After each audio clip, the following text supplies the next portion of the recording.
As you grow your landscape company, there are 5 key hurdles you'll encounter on your path to $10 million. Many of them you'll encounter more than once, and you'll encounter them even if you're nowhere close to $10 million in revenue. In today's podcast interview with Mike Callahan, we'll uncover what are those 5 hurdles and how can you overcome them, including how a scorecard can help you retain A players on your team, the simple concept of the big 3 and how you can give each employee on your team a big 3 to focus on every day, and a whole host of other business takeaways that you should focus on now before the end of the year.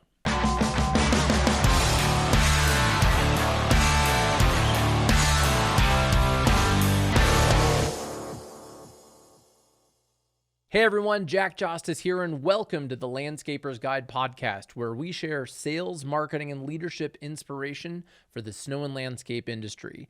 Today, I'm excited to bring Mike Callahan back on the show. He's got a lot of valuable tips that I think are perfect to listen to and reflect on as we're in winter, end of the year, good business information. And I want to let you know that we have some exciting live events coming up, some virtual workshops, and a ski event, and I hope to see you at that. So check out landscapersguide.com/events, see our show notes for a link, and I'll see you at those events. And now let's hear the conversation with Mike.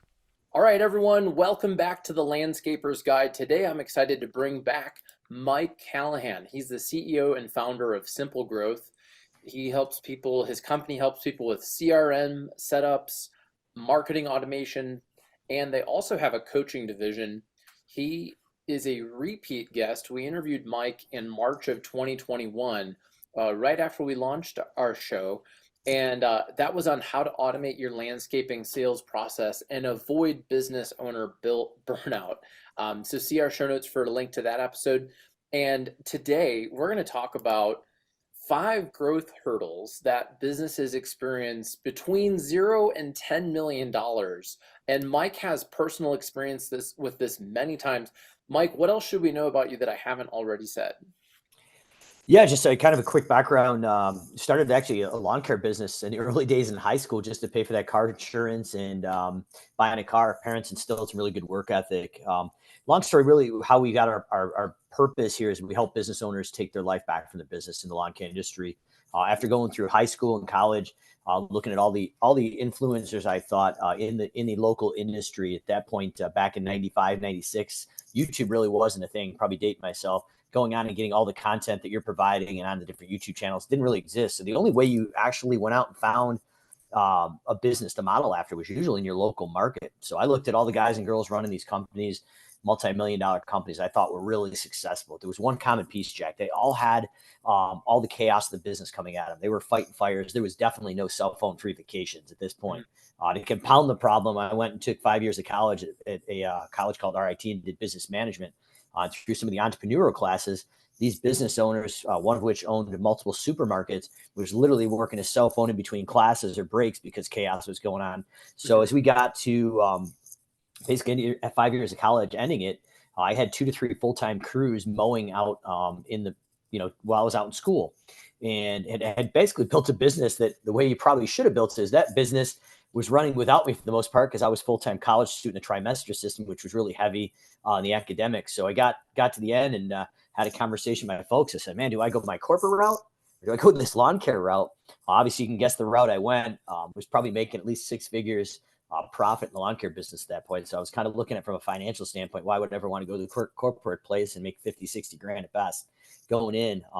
So what I did is I dug in, unfortunately, and said, okay, well, I need to be the center of this freaking thing now, day in and day out, like everybody else who's successful in my market. So I ended up marrying the girl that I was dating through high school, and probably 5, maybe 6 years after college, literally on Valentine's Day, she came home and was like, Mike, I'm out of here. This business runs your life. But really what I had done is built a business after college that literally destroyed my personal life, work-life balance, friends, family. This business consumed me. I was working 70, 80 hours a week, 7 days a week, sometimes 100 hours a week. So after kind of hit rock bottom, I searched the internet, how to get my life back for my business. I found Tim Ferriss, the 4-Hour Work Week, dug in deeper, found marketing automations, and one night, I went in with no tech background and bought an automation software program thinking I was going to be running this thing from the beaches of Thailand and Bali. So obviously it didn't quite work out that way, but I took every waking minute that I didn't have, stayed at home instead of going to the office, and literally automated this business and went from that 70 to 80 hours a week, 7 days a week, to 3 to 5 hours a week, to becoming an absentee owner at 30 days at a pop if I wanted to. So that was kind of the journey. Fast forward probably another 5 to 8 years after that, an acquisition company came in. Business wasn't for sale. We ended up selling it as we got a local competitor to bid them up. But after the acquisition, we started this company. I really got serious about this company called Simple Growth, where we help businesses with done for you automations, CRM setups such as Service Autopilot, Copilot, with job costing matrices. And then we have a coaching division that helps folks get to $1 million. And then we have our masterminds that goes from $1 million to beyond. And kind of diving in exactly what some of the stuff we're going through and actually went through in my business during the 5 stages. Well, Mike, so you successfully sold your company, your landscape company. You've got your software company. You've got the coaching side, the automations. You've worked with a lot of different companies in the green industry. What are some of the challenges that business owners? What are some of the hurdles that they face? Let's say 0 to $1 million. What are some of the things that you see? Some of the hurdles along the way to $1 million in annual revenue. Yeah, Jack. So basically, there's as you're looking at, there's 5 distinct areas. Actually, it's almost 6 distinct areas, and we kind of look at the size of the business and the employees and the hurdles. So if it's cool with you, do you mind if I kind of break that down per area and kind of put some high level on it? Yeah, I'd love that. Yeah. So as we're looking through stage 1, 2, 3, 4, and 5, we're looking at the number of employees in the business, the annual sales, the team size, and really the biggest thing is the growth hurdle. And what I've learned through going through this is that these growth hurdles do not actually disappear. They continue to follow you. So it is possible if you're watching this, you're million, 2 million in revenue, you can literally put your head down and grind through this. But if you're doing that, eventually these things are going to catch up with you. They're not going to allow you or your leadership team to be liberated from the business and actually work on the strategy. So stage 1, I actually like to break up in 1A and 1B. Stage 1A, you're just starting out. You've got a full-time job. And literally your biggest hurdle is time. How do we actually go out and work on the business while we got a full-time gig? Soon after that, traditionally, most people like, the hell with the man. I'm working for myself. He's making all this money off of me. So I'm going to go out and actually start a full-time business. At this point, you've got probably a team of 1. You're running between about $4,000 to $10,000 a month in revenue. But your biggest issue is leads. You can't get enough leads out of your friends, family, maybe church groups, wherever you're pulling leads out of. You simply got to have enough leads to keep the lights on. So that's the biggest issue. And then we roll into this new employer stage. So you've got about 2 to 3 employees, and your revenue is somewhere between 100 to 300,000. This is where even if you've hit $1 million, maybe 2 million, this issue may still be there. So if you're hitting these parts and you're hearing between 1 to 300,000, give it a second, because a lot of times the clients we work with when they come in, these are still big hurdles in their business, Jack. But really, the biggest issue here is sales. And what I mean by this is there's certain things that we need to be tackled. So the first thing, as a business owner, whether you're small or big, is the business owner traditionally is the full-time salesperson. But what we really need to do is have a distinct time, whether it's part-time or full-time. When you clock into that part of the day or that week, all you do is sales. And there's got to be a budgeted sales goal and an actual. So you can be able to actually go in and say, okay, this is the percentage to budget, and this is the percentage of time left in the month. But if we're not really clear and dedicating that time to sales, this hurdle will not stop. And what we traditionally see, Jack, is we'll do a lot of sales, and then we do a lot of work. And it's really this teeter-totter effect. And that's the biggest issue. So that first piece of that sales part's got to be tackled so we get really clear on the sales goal, and that's what we're doing in that blacked out time. The second part of that is we need to get really clear on our financials behind the sales. So it is not scalable for just the business owner to have all these estimates in their head. But before we even pull it out of the business owner's head, there's one number, Jack, that we need to get a hold of is a break-even number. What does it cost per man hour, per division, per guy or girl? So as soon as they clock in to when they clock out, that's what it's costing you per hour. Now, we saw some of those in average, depending whether it's maintenance or design, build, or FERT, running maybe between like 38 and 45 bucks per labor hour last year. Now, with inflation and different things going up, I'm seeing those as high as 48 to almost in the low to high 60s, depending on the industry. So they've definitely changed. So if you haven't updated this break, even if you even have it and you're using a financial consultant, I highly recommend circling back to them before we go into next year, because that number has definitely changed. But in the main part of this here, we've got to have a consistent sales process being tracked. That's all we're doing. We clock in, clock out. We need to have a break even per division with a revenue per man hour goal. And eventually we want to evolve into a production rate based estimating system that can be delegated to whether it's someone in your office or a virtual assistant halfway around the world. But we've got a fully flushed out system that's financially based, set goals with time allotment, and a system that anybody in the office or virtual assistant can do. So those are the first two stages, Jack, that we're looking at. Before I jump into stage three, we're looking at about 2 to 3 employees, and that's 100 to about 300,000 in annual revenue. But obviously, you've got a lot of experience in the industry, so I don't want to do all the talking here. I don't know if you have any questions or concerns before I kind of hop into stage three.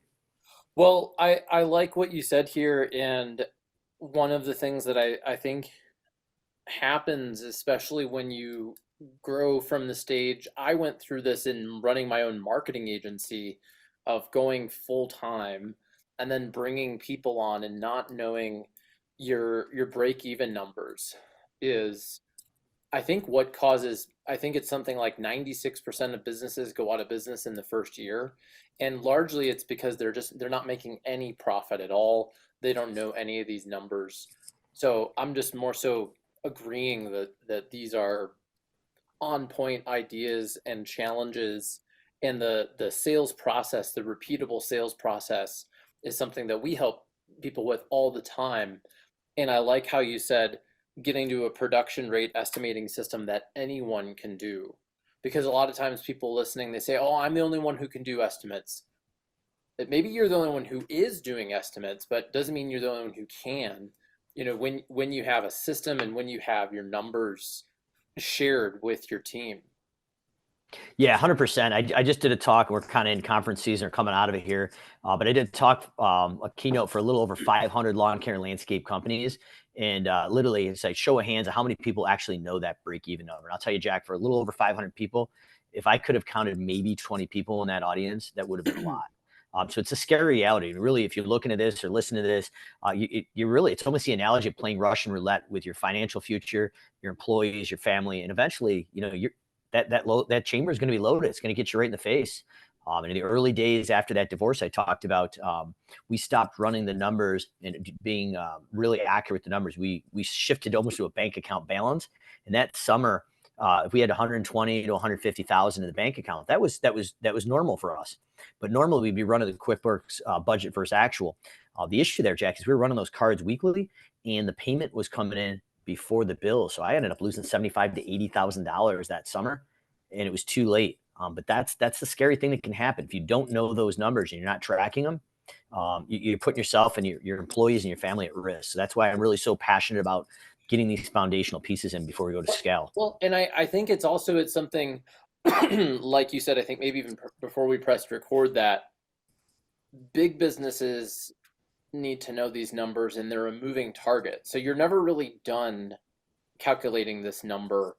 And in fact, I'm running, I have a mastermind also with some of my top clients, and we're doing part 2 on production rates, and somebody else is sharing their spreadsheet, and the person who brought it up is a $10 million company that's been in business for 40 years. And they're like, we thought we had this dialed in, but we're realizing in October of 2023 that we don't, and we're needing to make some adjustments. So let's talk about it for a minute, because I think it's something that sometimes people are embarrassed to admit. You just nailed it. That is it.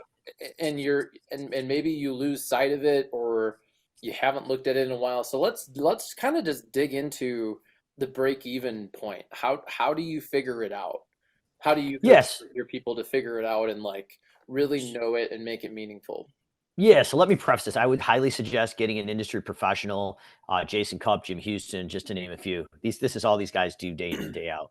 Now, if you don't have the bandwidth or you can't get on their schedules soon enough, we used to do financial consulting. It's just something we don't really dive into. But if you're just looking for a rough, dirty number it's probably going to get you in about 25 to 50 cents an hour. So, I mean, it's pretty accurate. But if you're looking at your P&L, your profit and loss in QuickBooks, we want to run this in an accrual basis.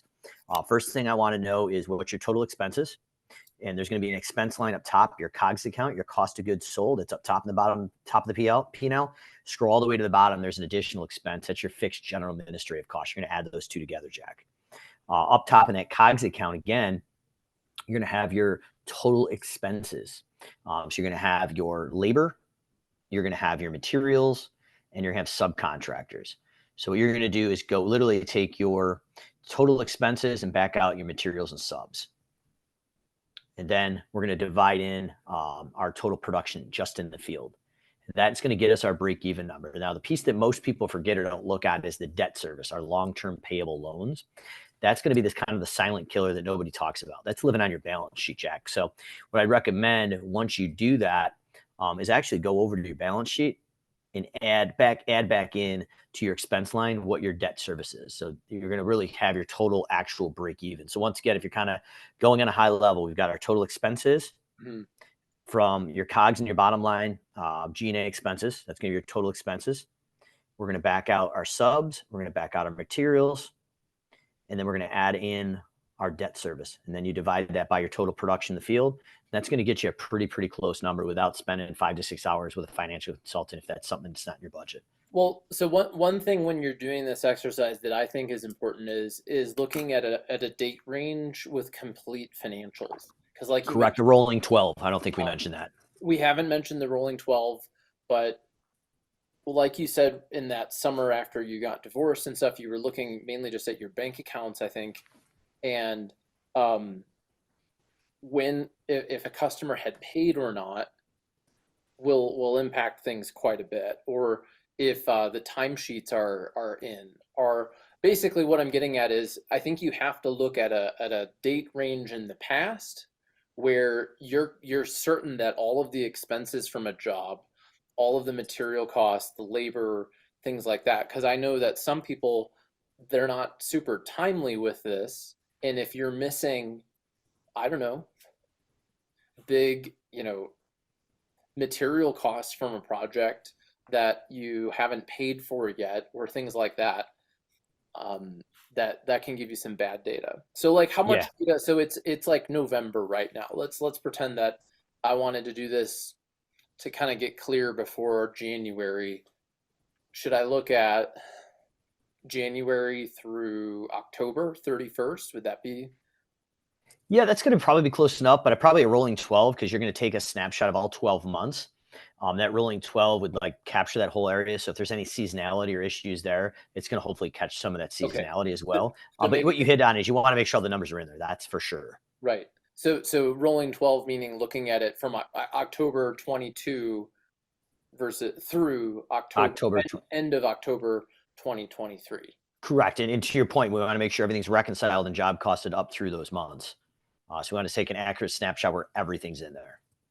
Okay. And you mentioned some great people. We can put links to them in the bottom. Okay. So moving on, I think we got to 2. I think we were at point. Yeah. So we're jumping. We're jumping into an interesting spot at stage 3. We got 4 to 10 employees. And Jack, you probably can relate to this even with a marketing company.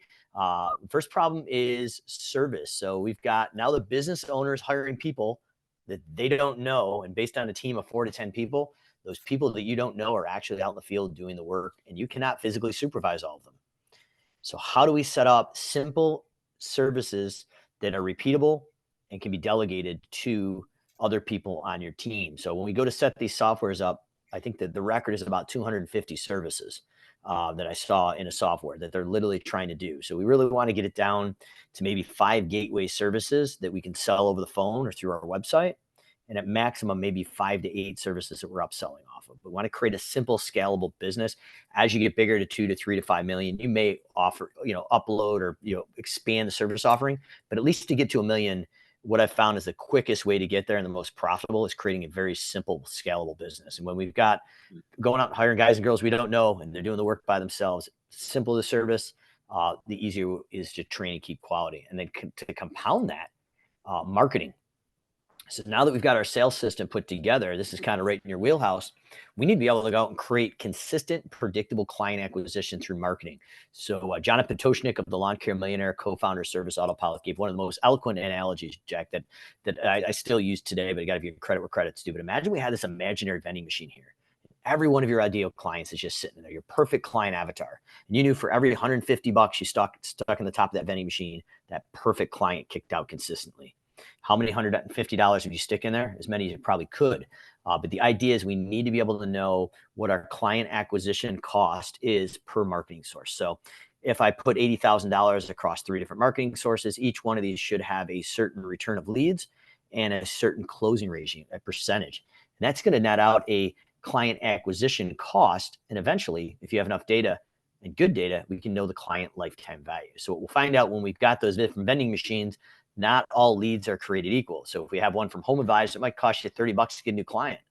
Maybe you'd want to double down on that. But when you actually figure out the client lifetime value, that HomeAdvisor lead or client for $25 is only worth $250. Maybe you got one through your website through SEO or Facebook that's running $150, $170, but they're worth $15,000 to $20,000 client lifetime value.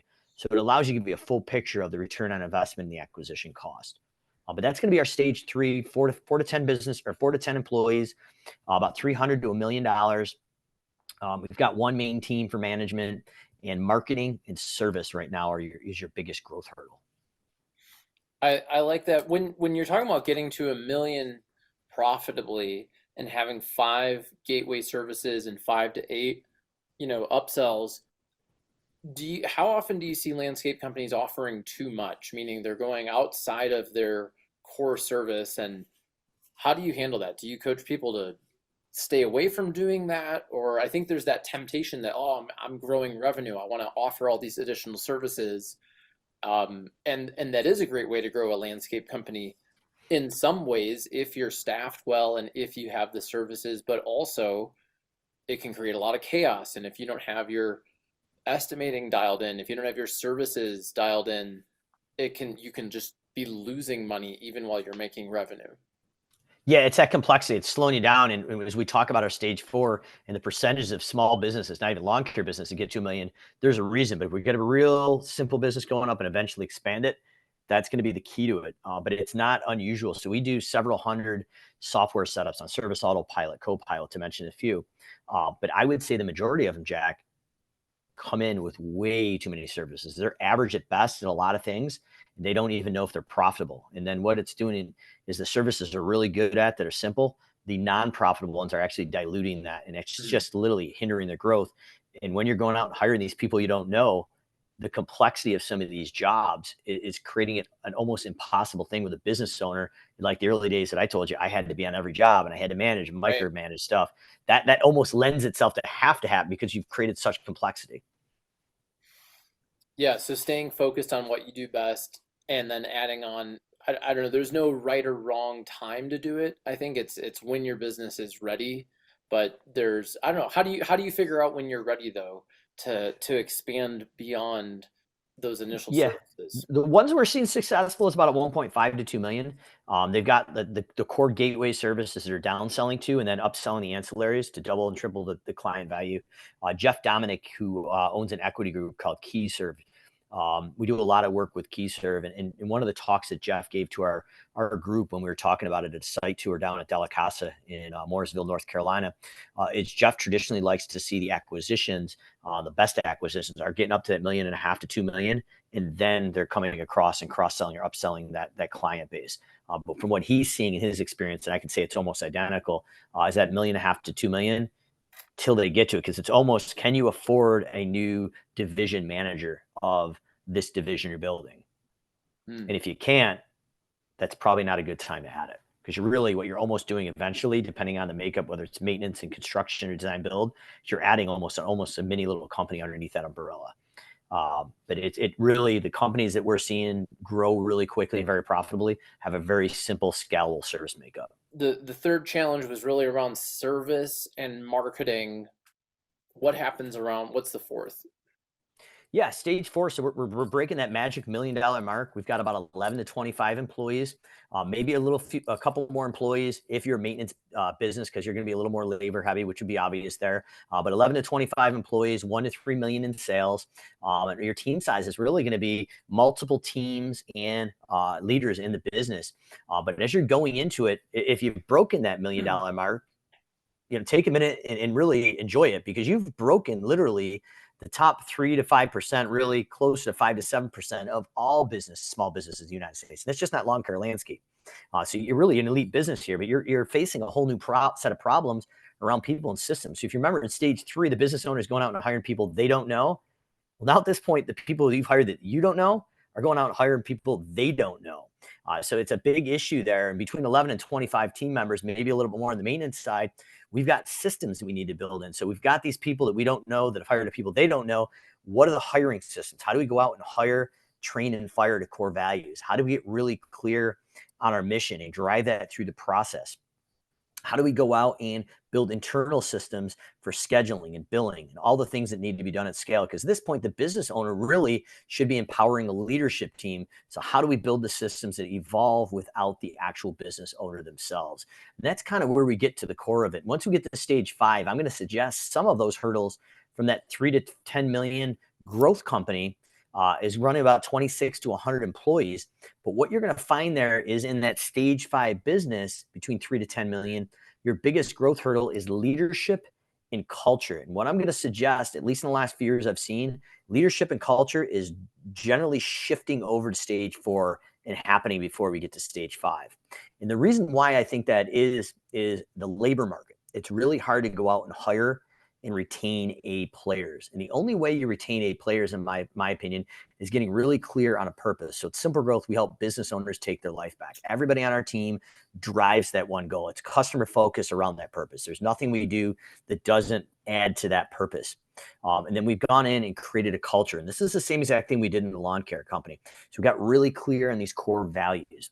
So, and we started to hire, train, and fire. And we started to create job descriptions and roles that actually aligned around these core values. And in addition, these A players, when we created this culture and aligned it with productivity, the A players wanted to know what winning looked like and if they were winning. So if you're just sending your crews out in a maintenance example for lawn mowing and they cut 20 lawns, is that winning, Jack? Is it losing? Well, I got the job done. But what are the things that spell out winning? We almost create this scorecard. We like to call this a big 3 methodology. But if each person in the company can only pull 3 levers to get to, let's say, our $3 million revenue goal this year, and we have 3 things, our A and B as measured by. So maybe the revenue, that $3 million mark. We've got the number of crews, and we got the actual number of clients. But we're going to get really non-emotional of what success looks like to hit our goal for the year. We back that all the way down to the employee level. So on a very simple maintenance crew, the crew leader's big 3 may be budget versus actual, a quality score, and maybe we have some kind of PPE, personal protection equipment, something around that, or maybe pre and post trip reports that we're doing around the equipment. Whatever that third piece is, it's going to be important at that size of the business or bottleneck. It may just be literally, is the truck clean for the next day? Because sometimes, let's face it, the guys are slobs in there. We want a clean looking, presentable, professional truck. But we get really clear on that. And then they know at the end of each day, if they hit those big 3, they're reported publicly on a daily and weekly basis. We almost have a little competition each week per crew. But now the A players know what winning looks like, and they know if they're winning. And the analogy I'd like to use here is, you imagine going to a sports game, Jack, with no scoreboard. This is really funny because I coach a soccer team, and I was talking with somebody about a different group where they actually didn't keep score, and they wanted the kids just to, I don't know, feel good about playing. And I'm really opposed to that. I think you need to keep score, and even when you lose, there's something to learn from it. But I no, I couldn't imagine going to a sports game of any kind where there was no scorekeeping. It's interesting you say that. So both my daughters are great, but the older one, Stella, like, she is hyper competitive. Like she would be the A player for sure. But she's keeping the score on her own at the baseball game because they don't keep track yet.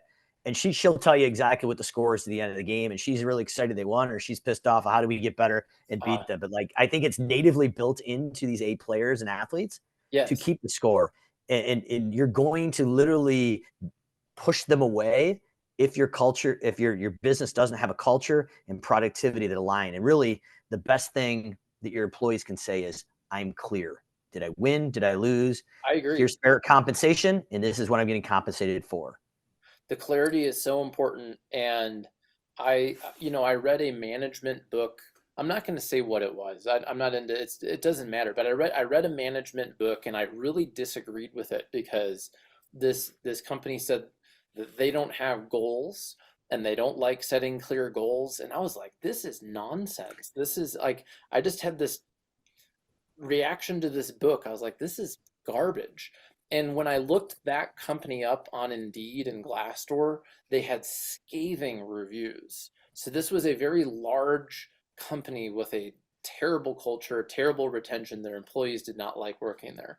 I think having clarity around goals and how you're doing, and then praising it publicly and also talking about it openly when you're off track, I've found in my own company is very motivating. And I like the way that you broke it down for the big three, even for the maintenance crew, and what is theirs, and how can you make it a daily win? I think that's really important to find those daily wins, especially during the 100 days of hell. Like, because like this is hard work, right? It's hot, you're understaffed, and having clear wins for people will also then create financial opportunity too. Talk to me a little bit. How does the financial incentive play into that? Or, I mean, we're not probably going to bonus people just for cleaning out the truck, but how does this tie into A, players want to get compensated? Yeah, so I mean, there's really two ways of looking at it. You've got your labor in the field, your production staff, and you've got your office staff. So, one of my good buddies, Garrett Matthews, owns Matthews Tree and Pest out in Shreveport, Louisiana. Uh, Without totally getting in his financials, he allows me to share some of the stuff he's doing because he's crushing it. But company little over 10 million. But Garrett gives a percentage of the profit to his leadership team. So they've got their salary, but it's basically he's got a sick culture, but it's also based on productivity, good productive profit. Very similar to what we did at Callahan's Lawn Care. But Garrett's given them a piece of that pie, and they're tracking it weekly and monthly because obviously they want a piece of that. On the flip side, just like we did at Callahan's Lawn Care, now it's called P for P. The popular term, it was piece rate back in the day. But we would actually have their pay based on the budgeted hours and a quality score tied to that. So it wasn't uncommon for someone to have a $3 to $4 an hour technically raise on average per hour because they're working harder and more efficient. Now, there's a minimum threshold of hour or revenue each team or employee needs to generate. But basically, if your goal was to be out by 3 o'clock and have a better work-life balance and get your kids off the bus, as long as you hit that quality score and hit your minimal hours, we were good. We had another gentleman, Carlos, that came in from Mexico City every year. He lived here, was a U.S. citizen, but he had dual citizenship, and he went back to Mexico every year. Carlos wanted to work as long as he possibly could. So the other gentleman with him was an H-2B worker. So they worked longer hours, and we ended up building more route density. So it was really, you can empower your team member to almost have their own little business within yours. So if their goal was to just work minimum amount of hours and make the most amount of money they can, if their goal was to not work the winter months and just crush it in the summer and double down, we empowered them to do that. But it created a culture almost like them drinking the Kool-Aid. They could actually attain the goals they wanted, and they were aligned with the company goals. well, Mike, we could continue talking about this, and I know there's a lot more. We've got to wrap up though. Was there anything else on the 5 stages of business or the 5 hurdles that we didn't get to that you wanted to share before we wrap up? Yeah, Jack, I think we covered them. I think just the key takeaways, those hurdles, whether it's time, leads, sales, marketing with service, people and systems, or leadership and culture, those don't ever go away. And as you alluded to, Jack, so they sometimes tend to evolve, just like that break-even number.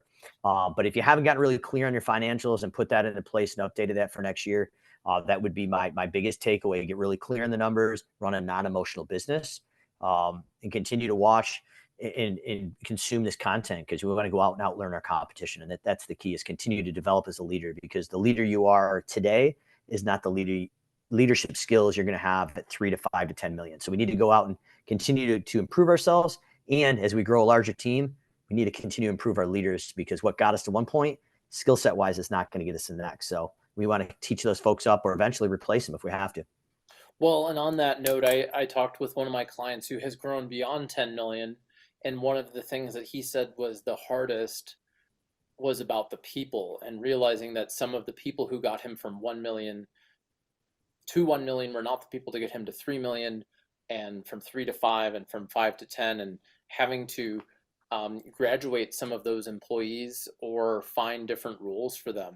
So I think that's one of the other not fun parts of running a business is the people aspect, because what is rewarding about it is the people aspect, but sometimes your business outgrows certain people or your people outgrow you. So it's just Yeah. kind of the nature of the game, I And the guess. scary part is sometimes that business can outgrow you. If you're not willing to continue to grow, you may have to look at that 10, $12 million mark and beyond to actually find a CEO to actually run that business. Well, that might not be a terrible thing, to find a CEO to run your company. I Maybe, wouldn't be complaining. yeah, maybe. I don't know. My agency coach talks about experiencing depression though at these milestones of like people in my mastermind. Well, they'll have reached 5 million and they're like super depressed, and then they talk about how the company doesn't need them anymore and they feel like they've lost some sense of identity that they've had. And usually, Very common. so I see that in the landscape industry too, and I think you just need to find something else that challenges you when you reach that point. Yeah, absolutely. I mean, we've got a lot of folks in our coaching division that have actually elevated to become coaches with us after they got certified because the fulfillment wasn't there anymore. Well, Mike, you've been a wealth of information on this show. You have your own Facebook Live show. Thanks for having me there. So everyone should check that out. I'm going to put links to that. Where else can we connect with you if we want to learn more? Yeah, best place is Simple Growth Systems with an S .com. Or if you want to just book a direct call with somebody on our team just to kind of get a free business analysis and see with the automations where your business is at and what you might need to go into next year, it's real simple, sgscall.com. sgscall.com. Love it. All right. Well, I'll put links to both of those in the show notes. And Mike, thanks so much for coming on the Landscaper's Guide. Awesome. Thanks for having me, and thanks for raising the professional level in the industry. It's been awesome. My pleasure. Thank you. I hope you got some value from that conversation with Mike. I know I did. I always learn a ton every time I talk to him.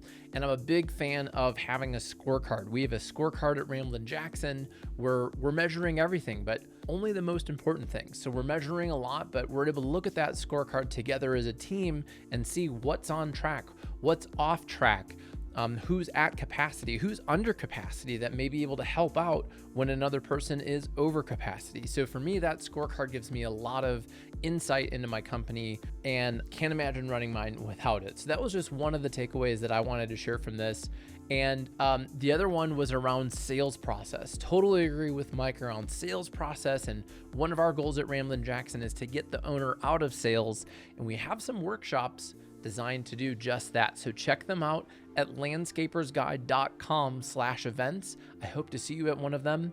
And thanks for listening to the Landscaper's Guide. My name's Jack Jostes, and I'll talk with you next week.